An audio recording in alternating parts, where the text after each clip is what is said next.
Bošnjački biznismen Asmin Dučić obrisao svoj Instagram profil. Kako se spekuliše, on se pomirio sa Stanijom Dobrojević.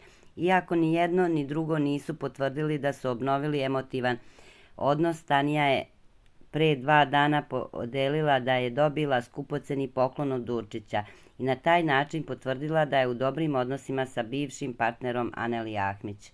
Stoga su svi čekali reakciju na profilu Aneli Ahmić, koji vodi njena porodica. I zaista na ovom profilu se pojavila poruka, koja je, kako mnogi komentarišu, posvećena upravo Asminu. Naime, čini se da Aneli ne odustaje od svoje istine kao i njena porodica, pa su mu tako najavili novi rat.